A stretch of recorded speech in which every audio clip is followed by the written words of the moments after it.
Bismillahirrahmanirrahim. Assalamu alaikum dear students. Welcome to the video lectures of Digital Summer Pack Grade 4 and we are studying mathematics.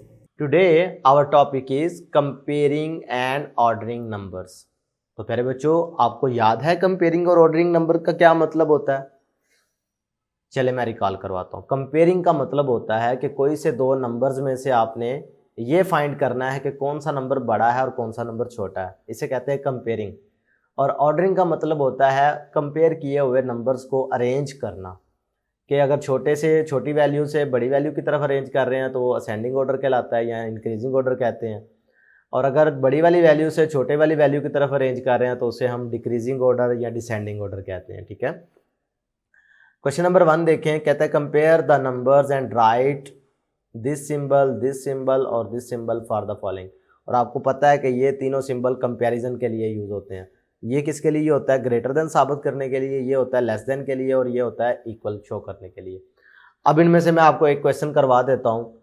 Part 1 देखें, 57,298 और ये 7,098। सबसे पहली बात एक समझ लें, ये बिल्कुल आसान सा कॉन्सेप्ट है कि इसके कितने नंबर हैं, इसकी प्लेस वैल्यू कितनी है।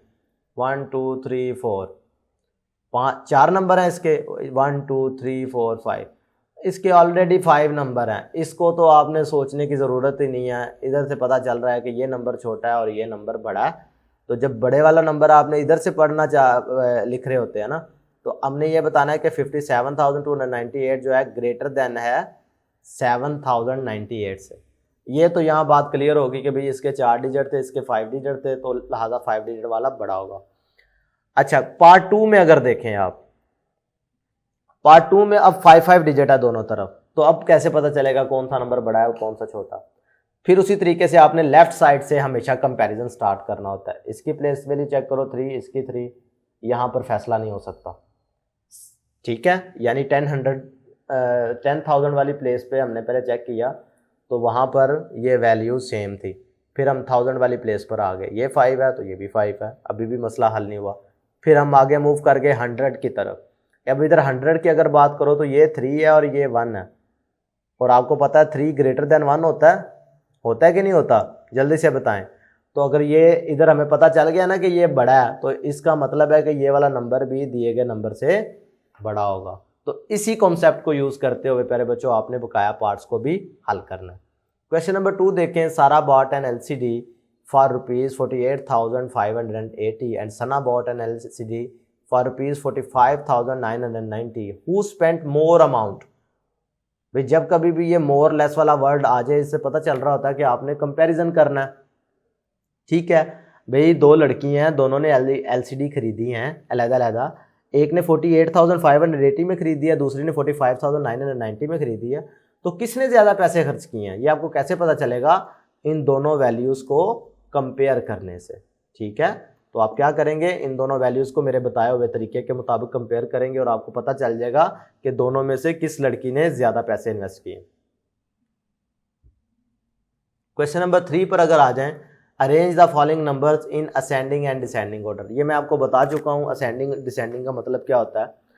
अब हमने इधर क्वेश्चंस में देखना है कि छोटे वाली वैल्यू से बड़े वाली वैल्यू तक अरेंज करना। तो इनमें से देखो सबसे छोटा नंबर कौन सा है भाई? कॉमन से पहले नंबर देखो दोनों, 43, 54, 54। पता चला भी ये नंबर सबसे छोटा है। अगर आप सबसे छोटे वाली वैल्यू से स्टार्ट हो अरेंज करना और आप सबसे बड़े वाली वैल्यू तक जाओ, तो इस तरह की ऑर्डरिंग को कहते हैं असेंडिंग ऑर्डर। ये पहला नंबर आ गया। अब हमने इससे बड़ा लिखना है।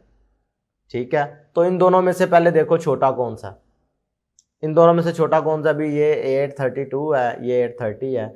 यानी आपने पहले 5 देखा सेम था, फिर 4 देखा सेम था, 8 देखा सेम था, 3 देखा सेम था, लेकिन जब आप 2 पर पहुंचे तो आपको पता चल गया कि 2 इज ग्रेटर देन 0।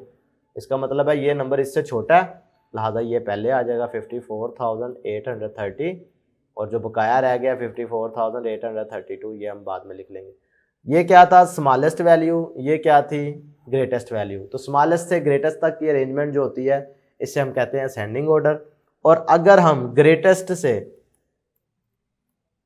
स्मॉलेस्ट की तरफ अरेंज कर दें नंबर को,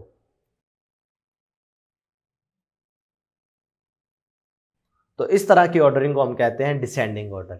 बात समझ आ रही है? इसी से रिलेटेड अगले 2 क्वेश्चन हैं जो कि मैं उम्मीद कर रहा हूँ कि आप आसानी कर लेंगे। आज तक की वीडियो के लिए इतना ही। नेक्स्ट वीडियो में लेक्चर में फिर मुलाकात होगी। अल्लाह हाफिज़।